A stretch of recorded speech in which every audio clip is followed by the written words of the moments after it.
So, I very recently took a trip to CEX to see if there were any bargains to be had for my game collection. I've very recently got back into collecting games. I did pick up a few, so we'll go over those towards the end of the video. But keep in mind that my budget was a little over £10 for the day, as I just wanted to sort of get back into collecting quite light, because I've been away from game collecting for almost a year, so there are no fancy titles that I picked up. And throughout the video there is going to be Conflict Desert Storm gameplay from the PS2 in the background, as that is one of the games that I got my hands on, because for some reason I didn't own it. I've got number 2, but I didn't have the first one, so it was an absolute no-brainer for me to pick that one up. But before we get into the pickups, I have to show you these, because these games really took me back to my childhood, back to the days when games were simple. You didn't need an internet connection to download updates to fix bugs and things like that. And if you see any games in this video that give you some nostalgia, then let me know in the comments, and also let me know your favourite game of all time, or if it's too hard to choose just one, then let me know some of your favourites in the comments. So the very first game I saw was Altered Beast, and I used to play this one quite a lot when I was younger, although I played the Mega Drive version. This one was for the Master System, and it's quite cheap. I think it's £6 in CEX. But then also you do have Spider-Man there as well, but I've not really played many Spider-Man titles, new or old. I mean, new ones mainly because I don't own a PlayStation, like a modern day PlayStation. I've got the PS2 Slim and the PS3. I don't yet have my hands on a PS1, don't have a PS4 or a 5. But yeah,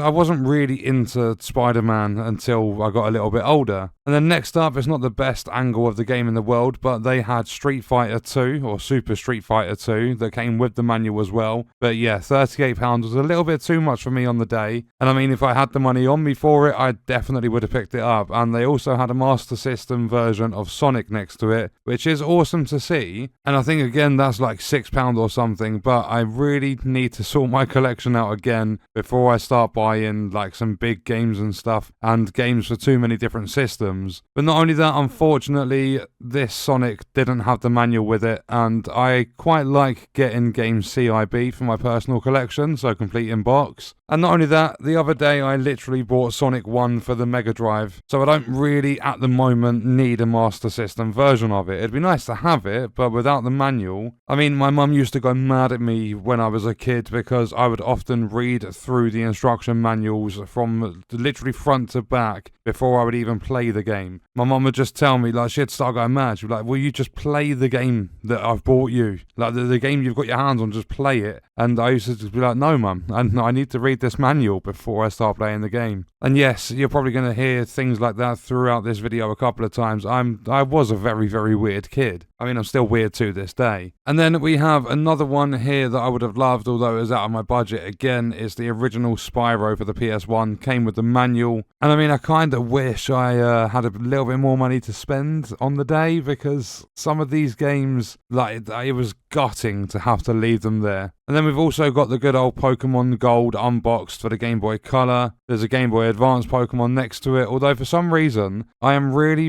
nervous getting into Game Boy games. I used to play Pokemon all the time when I was a kid, and sometimes I even get a little bit nervous with console games, like when it comes to things like the Mega Drive. And the main reason for it is because, like, especially with Game Boy, you see so many fake cartridges around. And I'm not saying the CEX would sell a fake game, but I can't fathom the idea of spending £40 on a game to take it home and find out, even eventually in years to come, that it was a fake game that I purchased. And if there is an easy way to see if games on any console are real or fake, then please let me know, because it's something I would love to have Game Boy games, but as I said, nervous to buy them because there are so many fakes out there, and I don't know the best way to find out if they're fake or not. And then next to those Pokemon games, they even had Super Mario Land for £10. But again, I wanted to take home a small bundle of games, and then I saw this, the Game & Watch. I think it's Game & Watch Gold Lion, £170, which is crazy amounts of money. And I don't know why, but ever since, like, because I've watched quite a lot of retro gaming on YouTube, like, I'm getting back into it again now, but when I first started proper collecting games, I think it was the very beginning of this year or late 2024. Like, I've played games for decades, but actually collecting physical copies, I only started about a year ago. And I don't know why, but ever since I found out about the Game & Watches, I kind of want one. But £170 for something that I don't actually know a lot about, especially at my current stage of collecting, 170 quid to spend on a single gaming item? Yeah, that's a definite no-go for the time being. I mean, I do kind of want Rule of Rose for the PS2, just to say that I've got it. But yeah, even in CEX, currently £210, that's not even mint condition, and I doubt you'd get it much cheaper anywhere else. The mint condition one, if you can find a CEX that has it in stock, is £275. And I actually spoke to one of the workers, like this sort of haul you're seeing. I spoke to one of the workers in there because they did have a copy of it. They've got it in another local store, but they had a copy in the store I was in. And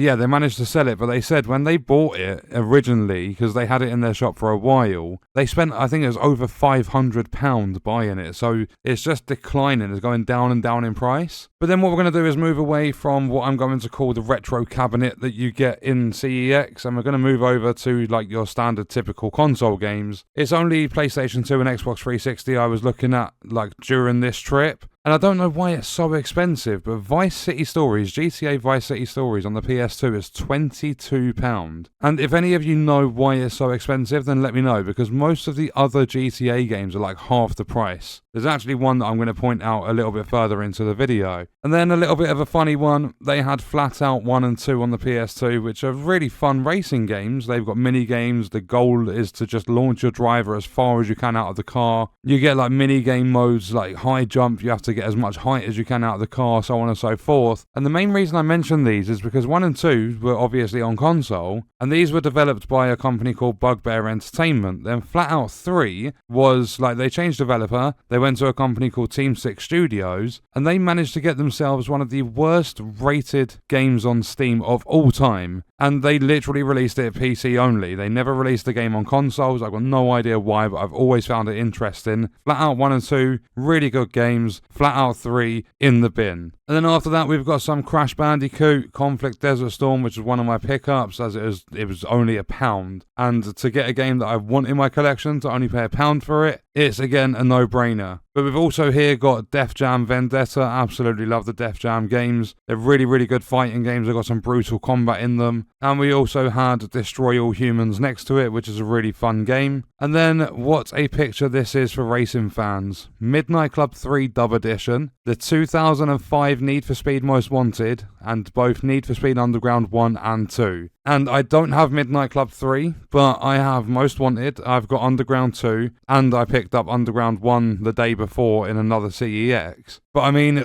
playing those back in the early 2000s, what an absolute blast. I don't think we'll get anything close to Underground 2 ever again in any form of racing game. And when I say that, I mean, like, you've got all the crazy spoilers, you've got the nitrous, you've got, like, the neons and stuff. But the main thing, if I remember correctly, I'm pretty sure you could do this. You had speaker systems. Like, you could actually pay, like, you could buy speaker systems and upgrade them for your cars. And I mean, I've got Underground 2 physical form, but I've also got it through emulation on the PC through PCSX2. So I might have to get back into it, because it was one of my favourite racing games of all time. I say one of because there were so many games I enjoyed when I was younger. But yeah, I might jump back into that, might do some videos and stuff for it on the channel. And then also, for racing fans, a little bit further along, we've got Juiced 1 and 2. I don't know why, but I spent so much time as a kid just betting in Juiced 1, like the first game. I just used to do the bets in the races all the time. And I don't remember much of number 2, but I've already got number 1, as it was a must-buy when I first started collecting. And then even a little bit further along from that, we have Gran Turismo 3 A-Spec. Again, another racing game that I spent a lot of time playing when I was a kid. And then, I mean, unfortunately, that's the end of the PS2 stuff. Moving on to the Xbox 360, all next to each other in a row. Fallout 3, Far Cry 3, and Fallout New Vegas. Games that hold, again, some very weird stories for me. Fallout 3 is a game I spent a lot of time playing until the day I threw up playing it. I think I must have had some sort of bug or something. I don't know why the story stuck with me for so many years, but I remember I had a bottle of Fanta Fruit Twist and I was just really, really sick the last time I actually remember playing the game. And yes, again, I'm very, very weird, especially for remembering something like that. But we've also got Far Cry 3, one of the most iconic lines in gaming, being Vars talking about the definition of insanity. And then we also have New Vegas, which holds a very nice sort of memory story for me. And it possibly cured any any gambling problems I could have had due to being kicked out and banned from the casino because I won too many caps. And then look, we spoke about GTA and Vice City Stories being really, really expensive on the PS2. GTA 5 on the 360, £4. And I think that's the cheapest across all platforms, and I mean, it's also a 12-year-old game at this point. And not only that, it's unbelievable. I didn't really want to mention this, but I don't know what's taken Rockstar so long to get GTA 6 done. But I'm really hoping we do not get any more delays after the latest one that went from May to November 2026. At this point, if it don't come out in November 2026, I'm probably just going to give up hope that it's ever going to release. And I really also want a Red Dead Redemption 3. But then we've also got some Xbox 360 Need for Speed games with the 2012 Most Wanted. We've got Shift, Undercover. Then there's also The Run, and there's Hot Pursuit as well. And then Pro Street. I spent a lot of time playing Pro Street. I vaguely remember getting like a 2 million point drift or something like that. And I mean, I doubt it's even a huge, like a high scoring drift, but it was really fun pulling it off at the time. And also, we've got another incredible game here being Sleeping Dogs. And I feel it's massively underrated and is one that deserves a lot more love. I really wish we had a new sort of Sleeping Dogs. But the definitive edition, available on most platforms, I believe, is amazing. And is usually quite cheap as well. So if you've not played Sleeping Dogs before and you get the chance, definitely give it a go. It's 100% worth playing. And then here, and again, I don't know why, but we have a game called Split Second Velocity. And they had a demo for this that came out years and years ago. And if I remember correctly, it had a single track in it and a single car. But for whatever reason, I spent probably close to 50 hours, if not more, playing the same demo over and over again with my friends. And I mean, demos, you don't often get to do them nowadays. Like, there are a handful of games that have demos. But I think I might have to get my hands on some demo discs if I can at some point, just purely for the nostalgia, because they were the absolute best back in the day. Get your hands on a demo disc, you've got a bunch of games on there, and you can just sit there playing for hours and hours. I mean, you're doing the same thing over and over again, but do you not do that in modern day gaming? I mean, how many Call of Duties get released nowadays? They're once a year, and I think Battlefield they're trying to do once a year or something like that as well. And obviously you've got your yearly sports games and everything like that. So players of all sorts of games typically do the same thing over and over again. So yeah, demo discs. I'm going to have to try and get some. And I mean, that was pretty much it from my journey to the CEX. So from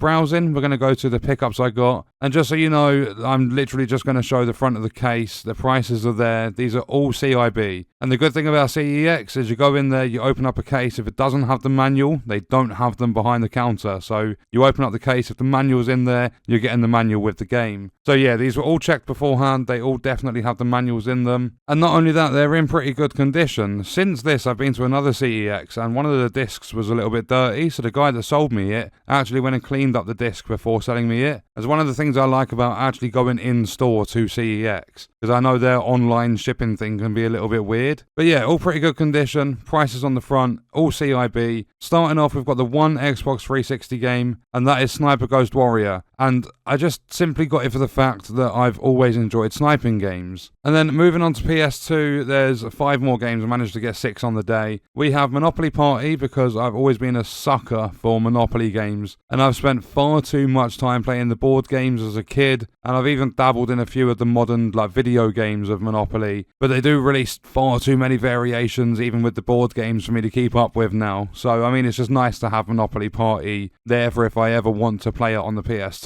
And then next up we have Conflict Desert Storm, which I think is a really, really good game, especially the way you get to control the different characters and stuff. And both number 1 and number 2 I really enjoyed playing a lot when I was younger. And after that we have Burnout. I love this franchise to pieces. I wasn't the biggest fan of, I think it was Burnout Paradise. I would much rather it be, I think it was like Burnout 3 Takedown and like the original Burnout and stuff. I mean, maybe even Burnout 2 Point of Impact. But I just had to grab it because it's part of the Burnout franchise. This game, however, didn't have any of the better features in the series, at least in my opinion, the better features. Like, it doesn't have crash junctions or takedowns or anything like that, but you could still see a stat for insurance damage that you caused during races. And yeah, overall it was a decent arcade racer. And then we've got a bit of a weird one, Viet Cong Purple Haze. I don't remember much about this one at all, but for some reason I've got it stuck in my head. It was played quite often within my family when I was a kid. And I mean, shooting and strategy were basically the flagship genres in my family, just all the time being played. Racing was quite close behind. And I mean, there was some sort of sports, like we had Tony Hawk's, like Dave Mirror's BMX, I think it was, downhill mountain bike racing, all that stuff as well, but it was mainly sort of shooting and strategy games. So lastly, we have a game that I spent a lot of hours on and has been a family favourite for as long as I can remember, and that is Age of Empires 2, The Age of Kings. Hours upon hours were spent on this game, along with other similar titles as well, like The Settlers. My mum absolutely loved The Settlers. And I mean,